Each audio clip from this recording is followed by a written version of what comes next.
안녕하세요. 안녕하세요. 안녕하세요. 네, 창업본점의 두부입니다. 네, 제프고요. 진솔입니다. 네, 저희가 이제 케이스 스터디 진행할 건데요. 케이스 스터디는 그 스타트업으로서 이제 성공한 기업들을 좀 분석들을 하면서 우리가 창업 기업으로서 좀 이렇게 참고해 봐야 된 거, 혹은 생각해 봐야 될 것들을 한번 얘기해 보는 시간입니다. 첫 번째 시간으로서는 저희가 이제 배달의 민족 준비를 했어요. 근데 배달의 민족은 지금 너무 큰 회사긴 하지만 어쨌든 배달의 민족도 처음에 창업 기업으로서 스타트업으로서 시작했던 게 있으니까 우리가 배달의 민족이 가지고 있는 어떤 지금 현재 상태 그런 것들을 분석하면서 좀 얘기를 한번 해보도록 할게요. 배달의 민족이 지금 뭐 다 아시겠지만 어떤 상태이고 그다음에 어떻게 시작하게 됐는지 뭐 간단하게 얘기해 주실 수 있을까요? 얘기해 드리죠. 네. 고맙습니다. 네, 얘기해 주세요. 네, 배달의 민족이 김봉진 대표가 설립을 했죠. 디자이너 출신이라고 잘 알고 있고, 그리고 자본금을 처음에 3천만 원 갖고 시작을 했다고 합니다. 네. 3천만 원 갖고 지금은 어마어마하죠. 대기업이라 됐죠. 네. 사실 처음에 이제 시작을 했을 때는 그 전화번호부 앱으로 시작을 했다고 합니다. 네, 그렇죠. 전화번호부 앱으로 했다가 여기 보니까는 생각보다 수익도 그렇게 잘 수익 구조가 안 나올 것 같아가지고 수익 구조를 짜기가 힘들죠. 전화부 그러다 보니까 이제 바꿨다고 해요. 네. 그걸 피보팅을 하면서 그래서 이제 배달 앱으로 이제 그때부터 바꿔서 시작한 게 출발이 된 거죠, 사실은. 근데 지금은 거의 우리나라 절반 이상의 그 점유율을 차지하고 있죠. 우리나라 지금 독과점이죠, 독과점. 그렇죠. 배달 시장을 한 25조, 23조 이 정도로 보고 있는데 그 중에서 한 15조, 작년 기준으로 한 15조 정도 매출을 올렸다고 합니다. 그러면은 50% 이상의 지금 과점 상태인 거죠, 사실은. 지금 그것 때문에 또 논란도 많이 일고 있긴 하죠. 네네네. 지금 좀 더 말씀을 드리면 사실 이제 독일 기업이죠, 독일 기업. 그죠? 네, 독일에서 독일 기업이죠. 예. 가져갔죠. 네. 그 얘기는 조금 이따 인수에 대한 얘기 좀 이따 할 하시고. 건가요? 네. 네. 처음에 배달의 민족이 이제 김봉진 대표가 배달 앱을 처음부터 이제 공급 기업을 모으기가 힘드니까 어떻게 모았는지 얘기를. 그거까지 말씀드려야 돼요? 네. 그러니까 창업 기업으로서 이게 좀 포인트가 될 수 있을 것 같아서. 사실 공급 기업을 모았다기보다도 아파트 단지 돌아다니면서 이렇게 수거를 했다고 해요. 전단지 수거를. 네, 전단지 수거를 하면서 정보들을 그렇게 입수를 하기 시작하면서 이제 조금씩 이제 모아둔 거죠. 그러다가 이제 입소문 타면서 네네. 사실 그것도 좀 이따 얘기할 것 같은데 마케팅 관련돼서. 네네. 입소문을 타기 시작하면 사실은 이제 공급업체 플랫폼이잖아요. 배달업체도 배달의 플랫폼, 배달하는 플랫폼도. 그러면 사실은 공급업체, 그러니까 상점들, 맛집들이 이제 들어와야 되는데 처음에는 그 유명하지 않고 사실 이게 어떤 건지도 모르고 못 들어오니까 안 들어오니까 아파트마다 돌아다니면서 전단지를 수거해서 자기가 이제 넣고 하는 것들을 좀 했다고 해요. 그러니까 처음에 우린 데이터도 없고 뭐도 없어. 그런 공급기업 그 뭐 네트워크도 없어. 리스트도 없고 그랬을 때 좀 어떻게 해야 되는지 진짜 뭐 어쩔 수 없이 스타트업이나 창업기업은 좀 발로 뛰면서 직접 할 수밖에 없는 상황들이 좀 생기는 것 같아요. 하나라도 모을 수 있는 방법을 찾아보는 거죠. 한 번에 할 수가 없거든요. 네, 그럴 수 있다고 생각해요. 네, 뭐 그리고 지금은 다 아시겠지만 배달의 민족이 어마어마하게 이제 컸는데 이렇게 클 때까지 스타트업으로서 뭐 여러 가지 전략들을 사용을 했겠죠. 그럴 때 스타트업으로서 좀 성장했을 때 성장하기에 성공한 좋은 전략이라고 생각했던 거는 어떤 게 있을까요? 그게 좋은 전략일지 알지 모르겠어요. 근데 배달의 민족이 사실 사람들한테 많이 알려지기 시작한 게 그 배우 누구죠? 유승용 배우가 이제 모델이 되면서 이렇게 광고가 전면적으로 나왔잖아요. 네, 경희야 넌 먹을 때가 제일 예뻐. 그렇죠. 그런 것도 네네네. 그렇죠. 우리가 무슨 민족이냐 뭐 이런 얘기. 배달의 민족이다. 그렇지, 뭐 이런 그런 얘기 있었고. 그런 게 있었고. 그러면서 이제 뭐라고 하나요? 그런 애국심이라고 하기에는 애국 마케팅. 우리가 무슨 민족이냐 약간 이런 식의 우리가 무슨 민족이냐 약간 이런 식의 어떤 것들을 계속해서 했었죠. 그러면서 사람들한테 이제 많이 알려지기 시작하고 사실 그게 사실 성공적인 거였죠. 마케팅을 참 잘했던 것 같아요. 심지어 폰트까지도 그렇게 맞춰서 만들었다는 얘기 있더라고요. 그 말 타고 기마 민족처럼 말 타고 이렇게 하는 그런 처음에는 그런 게 나왔었잖아요. 그 TV 광고로. 맞아요. 네, 그걸 갖고 많이 B급 감성 네. 저격하고 이런 느낌이 좀 있었던 것 같아요. 그러니까 전체적으로 스타터로서 뭔가 재기발랄하고 그 다음에 좀 약간 재미있고 이런 것들을 좀 많이 잘 다듬어갔던 것 같아요. 전체적인 브랜드 마케팅을 진솔도 얘기했지만 폰트 같은 것도 무료로 배포를 하고 그 다음에 배민 문화 같은 것도 계속해서 내세우고 그래서 직원 복지 같은 것도 거기에 그래서 우리 퇴근 시간에는 뭐 인사 안 하고 간다 인사 안 하고 가도 된다 뭐 이런 좋네요. 거부터 해가지고 여러 가지 그러니까 그 우리 젊은 기업이고 창업 기업이고 뭔가 재기발랄하고 우리는 약간 이런 것들을 계속 얘기했던 것 같아요. 광고에서도. 그리고 여러 가지 실제로 괜찮았어요. 치물리에 뽑는 것도 치물리에 요즘에 아시잖아요. 그걸 배민에서 했었거든요. 예, 치물리에 그 치킨을 이제 선별하는 거 그런 것도 했었고 그다음에 제가 또 기억나는 건 창작시 경연대 같은 걸 했었어요. 그래서 요즘엔 많이 아시겠지만 치킨은 살 안 쪄요. 살은 내가 쪄요. 이런 것도 그때 나왔던 거거든요. 뭐 이런 거부터 그 또 뭐가 있을까요? 그러게 그 정도 아니에요? 더 있었나? 제가 예, 뭐 생각나는 거 하나는 판교역 그러니까 지하철 광고들을 했었는데 네. 그러네. 판교역 그러니까 배달을 많이 가장 시켜 먹을 것 같은 어쨌든 기업들이 많은 곳 그런데 그리고 되게 그 기술 개발 쪽의 기업들이 많잖아요. 그쵸, 판교역 야식 쪽에 같은 것도 많이 먹을 수 그리고 있는. 뭔가 새로운 걸 시도해 볼 만한 거 그런데 쫙 뭐 있었냐면 기획 끝났으니 뭐 치킨 시켜주세요. 뭐 그 디자인 끝났으니 짬뽕 시켜주세요. 뭐 이런 것들을 쫙 그 한 가지 문구로만 해가지고 쫙 했었거든요. 연예인 안 쓰고 예, 문구만 좀 재기발랄한 문구만 해서 쫙 붙여놨었어요. 그러니까 그런 것들이 계속 입소문을 타기 시작했던 것 같아요. 네. 그리고 또 뭐가 있을 거야? 구체적인 어떤 사례도 중요한데 이게 지금 얘기하신 것처럼 이미지가 어떻게 보여지느냐가 참 중요한 것 같아요. 사실은 그 유사한 마케팅이나 뭐 이런 쪽의 수단이 없었느냐 있었거든요. 근데 이제 B급 감성, 20, 30대 취향에 맞는 딱 그 문구나 이런 것을 했다는 그 전략 자체가 결국에는 혁신도 중요하지만 마케팅이 중요하다는 것을 생각하게 합니다. 그러니까 사실 창업 기업으로서 인식시키는 게 가장 중요하잖아요. 어떤 식으로 인식시키느냐가 가장 중요한데 전체적으로 얘기를 다들 했지만 배민이라는 브랜드가 어떤 브랜드고 어떤 이미지냐라는 것들을 맞춰서 계속 그것들을 내보낸 거죠. 어떤 형태로든. 그리고 그것들에 대해서 타겟을 정확하게 정해서 20, 30대라고 얘기했는데 타겟을 정확하게 정해서 그리고 배민은 그 얘기도 있었어요. 뭐 아시겠지만 배달을 시키는 사람이 회사에서 배달시키는 사람이 누구냐? 과장님이 안 시키잖아요. 부장님이 안 시키잖아요. 직원들이 시키죠. 직원, 네. 그 말단 직원을 시키잖아요. 처음 신입 직원, 말단 직원을 신입 직원을 시키는데 가장 낮은 직급의 직원을 시키는데 그 직원을 보니까 20, 30대인 거죠. 그래서 그들을 타겟으로 한 광고들이나 그들을 타겟으로 한 전반적인 브랜드를 이제 진행을 했던 거죠. 이게 굉장히 성공적이었던 것 같아요, 사실. 예, 전체적으로. 그래서 배민 문화라는 거에 관심을 갖기 시작하고, 그 다음에 언론도 타고, 막 여러 가지로. 그랬던 것 같아요. 그래서 배달의 민족은 근데 현재는 여러 가지가 있습니다. 첫 번째는 배달의 민족이 애국 마케팅이라고 얘기했던 것도 있었는데 우리가 무슨 민족이냐 막 이런 것들 그래서 우리는 뭐 사실 우리 같은 한민족이었어 너도 한민족이었어 막 이런 것들이 있었거든요. 그렇죠. 배달의 민족이라는 거를 내세웠죠. 그렇죠. 근데 그 독일 기업에 인수됐습니다. 예. 그렇게 하면서 지금 그것들에 대해서 사실 딴 민족이었어. 사실 우리 민족이 아니었어. 뭐 이런 얘기도 있고 논란도 좀 있었죠. 예, 그런 스타트업으로서 이미지를 이렇게 만들어 갔어요. 근데 뭐 나 같아도 창업 기업이 굉장히 커가지고 다른 데서 돈을 많이 주면서 인수합병 하자고 하는데 많이 고민을 하겠죠.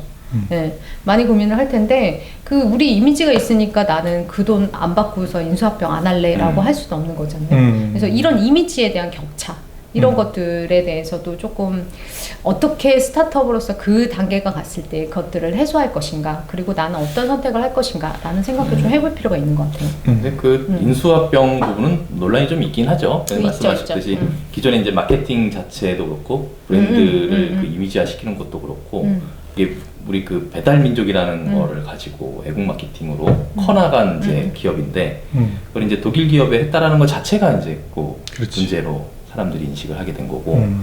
근데 그러니까 다른 측면에서 보면은 사실 국내 기업이 인수할 만한 조건을 제대로 제시를 못한 걸 수도 있어요. 그런 것도 있죠. 네. 예. 돈이 사실 국내 기업도 접촉을 했는데 사실 인수합병을 위한 이제 금액이 굉장히 작았다고 해요. 차이가 많이 났다고 하죠. 지금 인수된 금액이 네. 그때 4조 7천억, 4조 네. 8천억 요 사이 정도 인수가 됐다고 해요.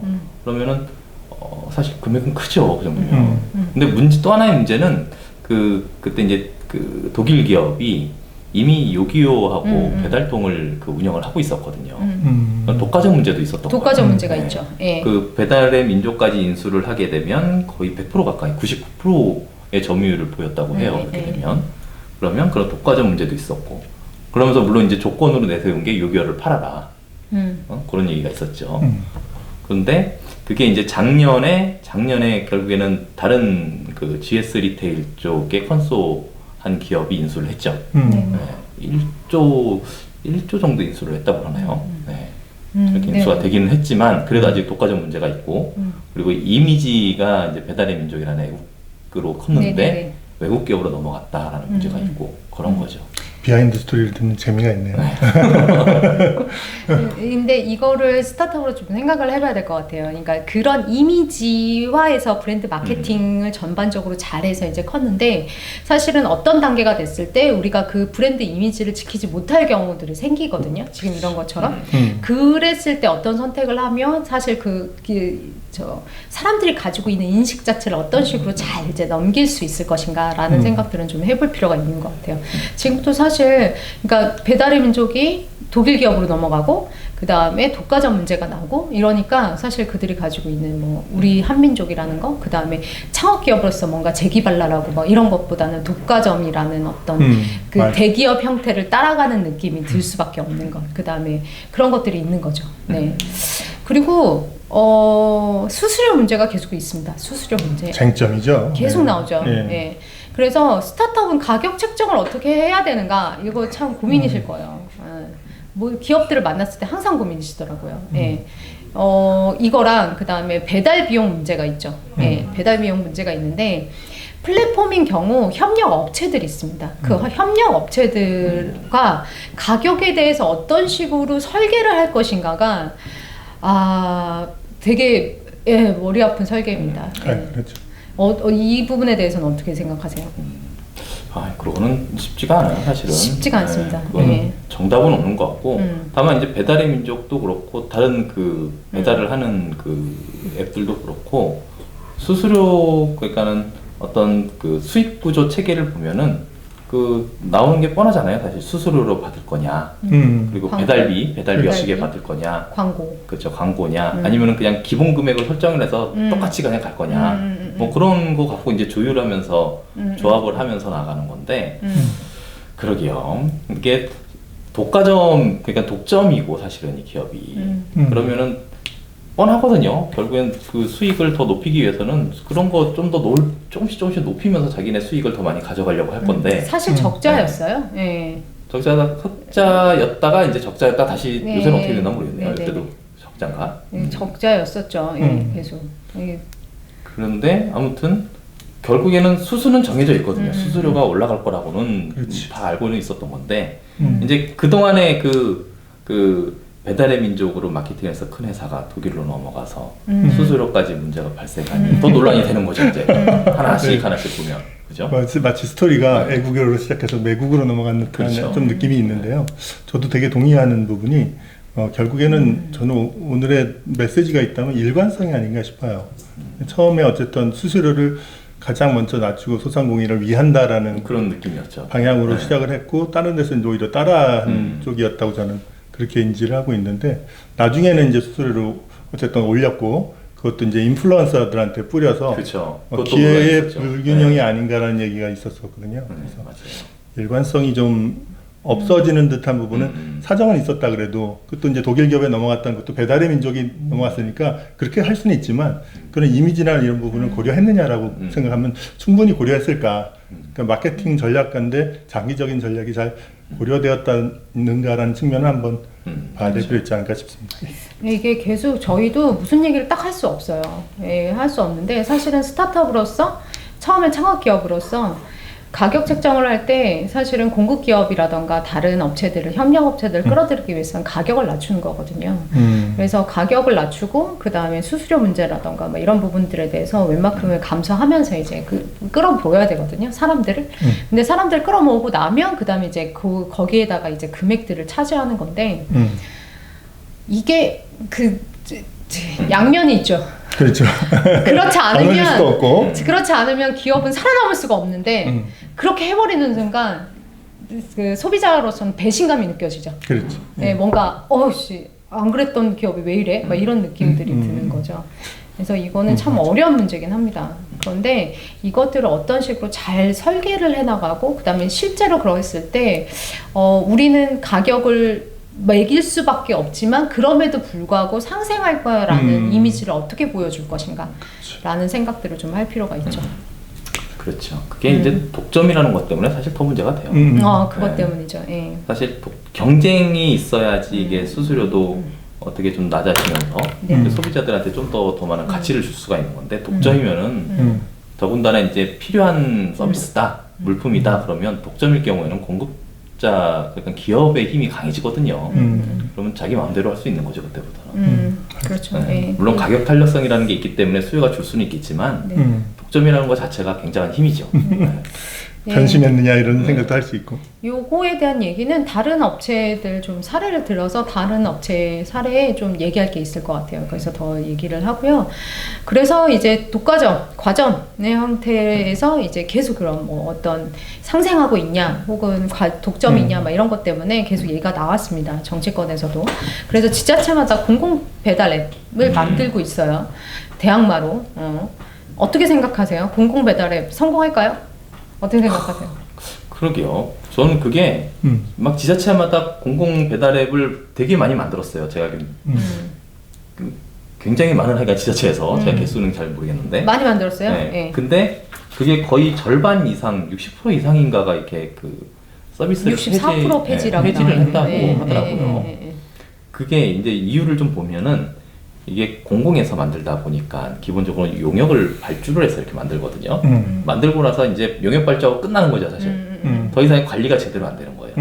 업데이트도 늦고 사실은. 한마디로 책임지지 않는다는 거죠. 끝까지 계속 관리, 유지, 보수, 뭐 그렇죠. 관리하는 걸. 예. 이게 좀 더 편리하게 개선이 되는 거는 고객의 소리를 받아들여서 거기에 맞게끔 개선을 해줘야 되는데 그게 이제 늦는 거죠. 안 되거나. 그렇게 되면 자연스럽게 사용을 안 할 테고 그럼 기존에 쉽게 잘 나온 배달의 민족을 사용할 수밖에 없죠, 사실. 네. 그런 의미로서 배달의 민족은 아직 기회는 있네요. 그러니까 같은 어떤 그런 편리한 뭔가 다른 경쟁 기업이 나오지 않는 이상은 배달의 방법이 없으니까. 공공 배달 앱은 사실 공공이라는 얘기를 딱 붙이면 그 비용을 적게 하는 건데 그 수수료에 대해서 안 받거나 비용을 적게 하는 건데 소비자들은 사실 편하지 않으면 사용 안 하거든요. 수수료를 공급업체한테 안 받는다고 하더라도. 그런데 편리하냐라는 문제에 대해서는 계속 의문이 가질 수밖에 없고 그다음에 가격을 깎아주는 것, 뭐 배달비 쿠폰을 준다던가 이런 거 그런 것도 사실은 결국에는 그 쿠폰이 공공기관에서 부담하는 거거든요. 그럼 공공기관에서 부담하는 그 비용은 어디서 나오냐? 세금에서 나오는 거거든요. 그래서 그래서 이 부분이 사실 좀 애매하죠. 그래서 사실 대항마로 공공 배달 앱을 정치권에서 내세우는데 그것들이 얼마나 성공할 수 있을지는 약간 미지수입니다. 그러면 배달의 민족이 앞으로 어떻게 될 것인가? 해결해야 될 과제가 무엇인가? 그다음 배달의 민족이 스타트업으로서 해결해야 될 과제가 무엇인가 좀 한마디씩만 얘기해보고 좀 마무리하도록 할게요. 어떤 게 있을까요? 해결해야 할 과제. 글쎄요. 저는 우선은 배달의 민족이 뭐 여러 가지 논란이 있음에도 불구하고 뭐 그거에 대한 뭐 대항마가 없으니까 현재는 앞으로도 더 클 거라고는 생각을 해요. 사실 물론 코로나 때문에 확 큰 건 있어요. 2020년도죠. 20년도 대비해서 작년에 매출이 거의 2배 가까이 컸거든요. 그래서 뭐 매출 자체만 봐도 뭐 1조 5천억 뭐 이상의 그 매출을 올렸다고 하는데 그쵸. 15조였죠. 1조 5천에 15조의 매출을 올렸죠. 그러면서 수익도 발생을 하고 그랬는데 그러게요. 그거에 맞는 어떤 경쟁사가 없는 이상은 앞으로도 더 크지 않을까. 그 해결해야 될 과제들이 좀 있잖아요. 그런 거에 대해서는 어떻게? 뭐가 있을까요? 해결할 문제가. 근데 아니, 지금 좋은 포인트인데 말씀해 주신 것 같아요. 그래서 이렇게 어떻게 보면 그런 측면에서 보면 가만히 있는 것도 방법일 수 있어요. 근데 또 거기다 한 수를 더 나가보자면 현재는 이미 그 왜 이렇게 지금 배달의 민족이 고생을 하느냐는 생각을 해보면 국민들이 일종의 배신감을 느꼈지 않았나는 생각을 해요. 그러니까 신뢰의 이슈지 않나 싶습니다. 보통 이렇게 살 때는 우리가 마케팅이나 막 이렇게 좋은 문구가 있으면 사요. 근데 사서 나서 쓰는데 원래 했던 행동이랑 달라지면 실망을 하잖아요. 그런 상태인 것 같아요. 그래서 저는 그 실망을 회복할 때는 빠른 시일은 아닌 것 같다. 그래서 보여주는 부분이 계속 바뀌니까 좀 지속적인 CEO의 어떤 진정성이 아까 조직 문화라고 좋은 말씀 주셨는데 그게 정말 보여지도록 할 수 있느냐가 사활을 담는 데 중요하지 않을까. 그러면서 이제 시장 상황을 잘 이렇게 관망하는 것은 좀 좋은 말씀이신 것 같습니다. 다만 이제 그런 건 있죠. 지금 신뢰도가 사실은 좀 이제 떨어져 있는 상태다 보니까. 근데 뭐 서비스 자체의 신뢰도라기보다도 그렇죠. 그런 네. 다른 논란 때문에 그렇죠. 예. 그 신뢰도가 떨어진 상태 보니까 지금 경쟁 기업 결국에는 이제 요기요 자체가 이제 다른 기업이 인수를 했잖아요. 맞아요. 그냥 경쟁사가 생긴 거죠. 그렇다면 꼭 그런 경쟁 구도 하에서 좀 더 소비자에게 유리한 그리고 그 공급자 측면의 소비자도 있죠. 그 기업들 소상공인들 소상공인들 상점 그 사람들에게 좀 더 유리한 뭔가가 더 나오지 않을까. 그래야지 좀 더 이제 더 오래 가고 수익도 더 나오고 하지 않을까 생각을 합니다. 맞습니다. 네. 이미지를 앞으로 어떻게 만들어 갈 것인가. 이게 사실은 해결해야 될 과제인 것 같아요. 이제 몸집이 크고, 사실은 몸집이 크게 되면서 여러 가지 이제 논란과 이슈들이 일어나는데, 그 논란과 이슈들을 잘 해결해 나갈 때, 잘 해결해 나가면서 이미지를 어떻게 만들어 갈 것인가. 예, 초창기에 만들었던 그 이미지에서 이제 넘어갈 텐데 어쩔 수 없이 넘어갈 수밖에 없는 상황이 생길 텐데 그 이미지를 어떻게 잘 만들어 갈 것인가가 해결해야 될 큰 과제라고 생각을 좀 들고 네, 그렇습니다. 그래서 플랫폼을 보면서 좀 설계가 필요한 것들, 이 배달의 민족에 대해서 플랫폼 이런 그 대형으로 큰 플랫폼에 대해서 좀 설계가 미리 필요한 것들, 가격 책정의 문제라던가 컸을 때 상생의 문제라던가 그다음에 공급 기업이랑 협력 업체들이랑 이런 기업들이랑 어떤 식으로 만들어 갈 것인가. 그러니까 공급 기업들의 그러니까 소상공인들, 상점들의 그 광고에 대한 문제도 상당히 심하죠. 저희가 시간이 없어서 바로 넘어갔는데 그런 문제들도 상당히 논란과 이슈들이 좀 있죠. 그래서 그런 것들을 어떻게 잘 설계해 나갈 것인가 이런 것들이 좀 생각해 볼 만한 문제인 것 같아요. 네. 네, 그러면 배달의 민족에 대해서는 이렇게 좀 마무리를 하도록 하고요. 네, 다음에 다른 케이스 스터디 가지고 올게요. 네, 감사합니다. 안녕.